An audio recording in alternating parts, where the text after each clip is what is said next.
Louis Germain à Albert Camus. Alger, ce 10 septembre 1958, 16h15. Mon cher petit, je crois qu'il faut du courage de ma part pour me mettre à écrire alors que le thermomètre, près de moi, accuse 29 degrés et que la chaleur humide fond, et la graisse, et aussi... Mais je te dois une réponse depuis trop longtemps et je me résous à surmonter mon apathie. Bien sûr, je ne t'ai pas oublié ou, plus exactement, je ne vous ai pas oublié. Mais beaucoup de choses se sont passées depuis le retour d'André. Revenue de Paris, tenant à peine debout tant elle avait été la proie du surmenage et aussi du froid qu'elle ne peut plus supporter, ma femme a repris juste assez de force pour supporter, le 6 mai dernier, une nouvelle intervention chirurgicale. Ses tissus abdominaux, juste sous la cicatrice de sa précédente opération, ayant cédé, il a fallu rouvrir le ventre pour réduire la hernie qui s'était formée.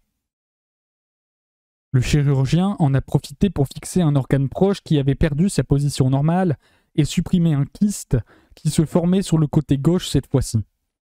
Tout s'est heureusement bien passé et notre opéré va très bien maintenant. C'est pendant qu'André était à la clinique que la révolution du 13 mai s'est produite. Le mouvement a été la reddition de la manifestation qui avait accueilli Guy Mollet lors de son voyage à Alger. Les étudiants, les élèves de nos écoles primaires, les jeunes apprentis laissés libres pour manifester, quoi, au juste à cet âge, furent les auteurs actifs des événements sous l'impulsion d'organisateurs cachés sous un prudent anonymat. C'est un jeune avocat, ancien président de l'Association générale des étudiants d'Alger, qui décida d'enfoncer les grilles protégeant l'entrée du GG, qui sauta sur un camion de l'armée et fit une brèche dans les grilles. Les jeunes se ruèrent dans les bureaux dont beaucoup avaient leurs occupants. Ordre avait été donné au personnel du GG de travailler contrairement aux ordres du comité occulte.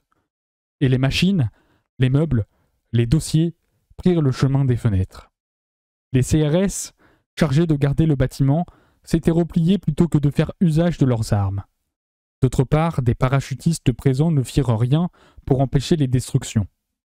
Et ce fut la victoire des manifestants. Le lendemain, de nombreuses disparitions furent constatées dans les territoires et placards du GG. Vêtements de dames, stylos, etc. Bref, de ce moment, et pour près d'un mois, les relations postales furent rompues avec la métropole. Inutile d'écrire, les lettres n'étaient pas transmises. Puis, l'été est venu avec les départs en vacances. Où as-tu pu aller? Même en ce moment, où es-tu? Mais comme mon silence dure trop, je le romps aujourd'hui et j'espère que ma lettre te parviendra bientôt. Tu m'as dit que tu reviendrais en octobre à Alger. Si ce projet se réalise, je voudrais profiter de ta présence ici pour te faire connaître notre ami M. Bouakwir, si, toutefois, il ne se trouve pas en mission à ce moment-là. C'est un charmant et honnête homme à qui, je suis certain, tu accorderas toute ton amitié. Je te demanderai donc, dès que tu seras fixé sur la date de ton séjour ici, de m'en aviser. Il est certain que tu peux compter sur ma complète discrétion. D'autre part, si ton emploi du temps ici est trop chargé, je me résoudrai. Nous nous résoudrions malgré tout à renoncer à t'avoir à notre table. André et moi ne t'aimons pas égoïstement. Nous t'aimons bien et tu le sais. Tu as pu constater le vif plaisir que nous font tes visites.